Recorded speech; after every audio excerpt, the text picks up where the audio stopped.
Hello everyone, welcome to my channel The Tarot Version. ඉතින් ඔයාලට කොහොමද මම හිතනවා ඔයාලා හොඳින් ඇති කියලා.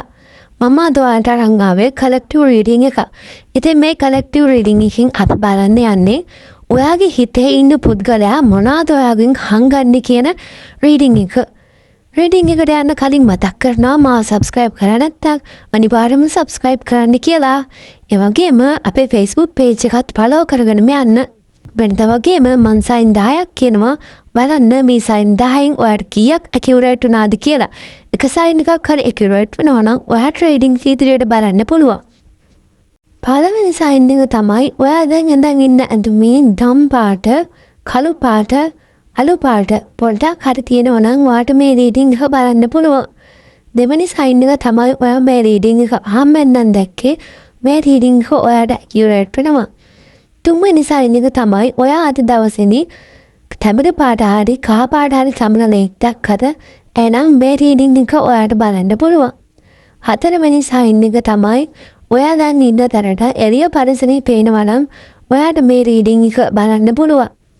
පස්වෙනි සයින් එක තමයි ඔයා මේ රීඩින් එක දකින්න කලින් angel number 222 දැක කෙනෙක් නම් ඔයාට මේ රීඩින් එක ඇකියුරේට් වෙනවා. හයවෙනි සයින් එක තමයි ඔයා දැන් ඉන්න තැනට කොළ පාට මොනවාම හරි දෙයක් පේන්න තියෙනවද? එහෙනම් මේ රීඩින් එක ඔයාටම තමයි. හත්වෙනි සයින් එක තමයි ඔයා මේ රීඩින් එක බලන ගමන් ඉද්දී ඔයාට කෝල් එකක් ආවද ඕනම කෝල් එකක් අඳුරන කෙනෙක් වෙන්න පුළුවන් අඳුරන්නේ නැති කෙනෙක් වෙන්න පුළුවන් කොහොම හරි ඔයා මේ රීඩින් එක බල ඉද්දී ඔයාට කෝල් එකක් ආව නම් ඔයාට මේ රීඩින් එක ඇකියුරේට් වෙනවා. අටවෙනි සයින් එක තමයි ඔයා මේ වෙලාවේ මොකක් හරි විසඳගන්න බැරි ප්‍රශ්නයකද ඉන්නේ. එහෙනම් මේ රීඩින් එක ඔයාට බලන්න පුළුවන්. නවවෙනි සයින් එක තමයි ඔයා ඉන්න තැනට කුරුළු කෑගාන සද්ද ඇහෙනවද? එහෙනම් මේ රීඩින් එක ඔයාටම තමයි. 10වෙනි සයින් එක තමයි ඔයා ඉන්න තැනට තිරුවාණන් ගලක් පේනවද? එහෙනම් ඔයාට මේ රීඩින් එක ඇකියුරේට් වෙනවා. මම දැන් සයින් 10න් කියන ඉවරයි. බලන්න මං කිව්ව සයින් 10න් ඔයාට කීයක් ඇකියුරේට් වුණාද කියලා. එක සයින් එකක් හරි ඇකියුරේට් වුණා නම් ඔයාට රීඩින් එක ඉදිරියට බලන්න පුළුවන්. ඔයාගේ හිතේ ඉන්න පුද්ගලයා ගැන බැලුවොත් මේ පුද්ගලයා ඔයාට යම්කිසි දෙයක් හංගනවා. මේ හංගන දේ ගැන බැලුවොත් ගොඩක් දුරට අතීතයේ මොකක් හරි වෙච්ච දෙයක් තමයි මෙයා ඔයාට හංගන්නේ.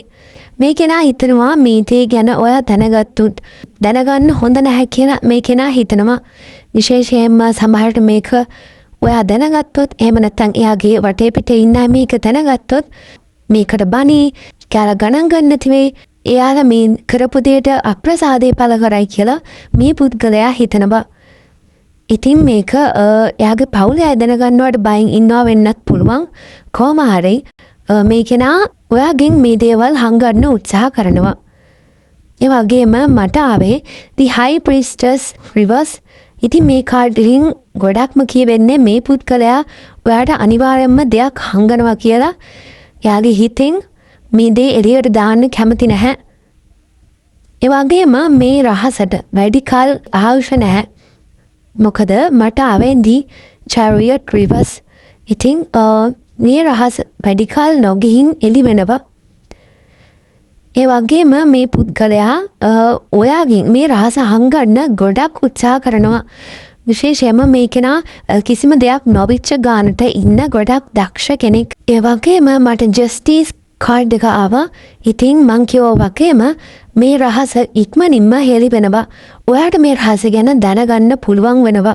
ඉතින් මන් දකින්නේ මේ රහස ගොඩක් දුරට එයාගේ අතීතය හා සම්බන්ධ වෙච්ච දෙයක්. විශේෂයෙන්ම මේ කෙනා ඔයත් එක්ක මේ ගැන කතා කරන්න වැඩි කැමති නැහැ. එහෙම නැත්නම් මේ රහස ගොඩක්ම දුරට එයාගේ කලින් ජීවිතේ හිටපු පුද්ගලයෙක් ගැන වෙන්න පුළුවන්.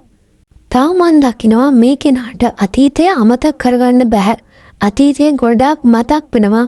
මේ කෙනා ඒ නිසා හිතින් ගොඩක් විඳවනවා. ඔයා වුණත් සමහර වෙලාවට දකින්නවා ඇති මේ කෙනා අනවශ්‍ය විදියට ඕවර්තින්ක් කරනවා. ඒ වගේම සමහරට ඔයාටත් කියලා ඇති මේ කෙනාගේ අතීතයේ වෙච්ච දේවල් සම්බන්ධයෙන්. සමහරට මේ කෙනා ඔයාගේ පාර්ට්නර් කෙනෙක් නම් එයාගේ කලින් පාර්ට්නර් ගැන ඔයත් එක්ක කතා කරලා ඇති. කොටින්ම කිව්වත් මේ කෙනාට මේ තැන් අතීතයට යන්න හිතෙනවා. විශේෂයෙන්ම මෙයා වර්තමානයේ ජීවත් වෙන්නේ අතීතයේ වෙච්ච දේවල් නැවත නොවුනනම් කියන මානසිකත්වයෙන් මේ කෙනා වර්තමානයේ ජීවත් වෙන්නේ අතීතේමයි. හවුදුරටත් බැලුවොත් මේ පුද්ගලයා අතීතයත් එක්ක සම්බන්ධ වෙන්න වර්තමානයේදී ගොඩක් උත්සාහ කරනවා. මේ ඇති වෙලා තියෙන ප්‍රශ්න ටික විසඳ ගන්නයි එයාට අවශ්‍ය වෙලා තියෙන්නේ. විශේෂයෙන් මම දකිනවා මෙයාගේ වටේ ඉන්න අය නිසා නිවැරදි පියවරක් ගන්න බැරි වෙලා තියෙනවා වර්තමානයේදී. ඉතින් මේ කෙනා මං ඉස්සෙල්ලා කිව්වා වගේම ගොඩක් වොරි වෙනවා. එයාගේ වටේ ඉන්න අය මේ ගැන මොනවා කියයිද? සමාජයේ ඉන්න අය නිසා එයාට මේ ප්‍රශ්නෙට උත්තරයක් හම්බෙන්නේ නැති වෙයි කියලා මේ කෙනා අනිත් අයගේ කතා අහලා මේ කෙනාට අතීතයේ සම්බන්ධයෙන් පියවරක් ගන්න බැරි වෙලා තිනවා. ඒක නිසා මේ පුද්ගලයා වර්තමානයේදී ගොඩක් ලොකු පීඩනයකින් ඉන්නේ. විශේෂයෙන්ම මේ අතීතයට යාගේ මේ හංගන් ඉන්න දෙයට සම්බන්ධයෙන් එයාට විසඳුමක් හොයාගන්න බැරි නිසා මේ කෙනා දුකෙන් ඉන්නේ. ඒ වගේම මේ කෙනා වර්තමානයේදී තීරණය කරනවා අතීතයට සමාව දෙන්න. මේ කෙනා හිතනවා හැමදේම අන්තිමේදී හරියයි කියලා. අපි මේ සම්බන්ධව තව වරක කාස් 4ක් අරන් බලමු. මට ආවේ Strange Endings, Fate Reverse and Tradition Reverse.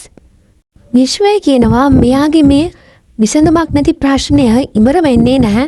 මෙයා මේක හිතේ තියාගෙන ඉන්නකල් මෙයා මේක විසඳ ගන්න ඕනේ.